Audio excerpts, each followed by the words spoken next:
Elgünün ölümü ilə bağlı yeni xəbər. Xəbər verildiyi kimi, mayın 13-də 2007-ci il təvəllüdlü Elgün İbrahimovun Gəncə şəhərində müalicə aldığı xəstəxanada ölüm faktı ilə bağlı Gəncə şəhər prokurorluğunda istintaq işləri başladılır. Gəncə şəhər prokurorluğunda istintaq edilən cinayət işi üzrə intensiv istintaq və əməliyyat axtarış tədbirləri həyata keçirilir. Bu barədə Baş Prokurorluq, Daxili İşlər Nazirliyi və Dövlət Təhlükəsizlik Xidmətinin birgə məlumatında bildirilib. Qeyd olunub ki, cinayət işi üzrə bütün fərziyyələr, o cümlədən mərhumun intihar etməsi, ehtiyatsızlıqdan yıxılması və ona ağır xəsarət yetirilməsi barəsində və ya ona ağır bədən xəsarəti yetirilməsi nəticəsində ölümün baş verməsi halları yoxlanılıb. İstintaqın hazırki mərhələsində əldə edilmiş sübutlarla, yəni şahid ifadələri, hadisə yerinə, müşahidə kameralarına baxış, meyitin xarici və daxili müayinəsi, telefon məlumatları, məhkəmə genetik, məhkəmə tibbi və digər ekspertizaların rəyləri və başqa dəlillərlə müəyyən edilmişdir ki, Elgün İbrahimova hər hansı kənar şəxs və ya şəxslər tərəfindən xəsarət yetirilməmiş, ona qarşı heç bir zoraki hərəkətlərə yol verilməmiş, o hündürlükdən yıxılmaq nəticəsində aldığı çoxsaylı xəsarətlərdən ölmüşdür. Həmçinin müəyyən edilmişdir ki, Elgün İbrahimov may ayının 12-sində saat 16 radələrində hazırki kursdan çıxdıqdan sonra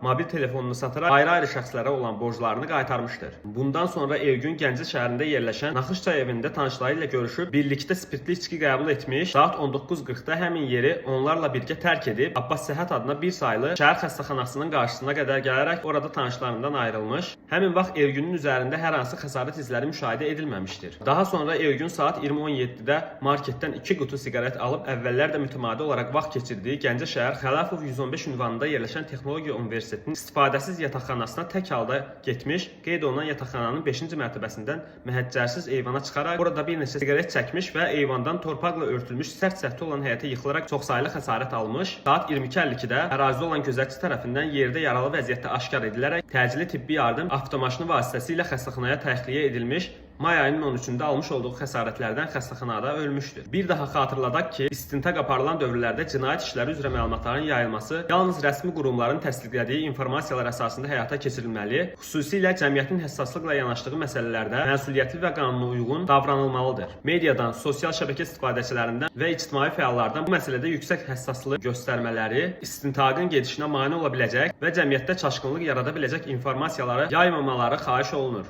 İbtidai istintaqın gedişatı və nəticəsi barədə ictimaiyyətə əlavə məlumat veriləcəkdir.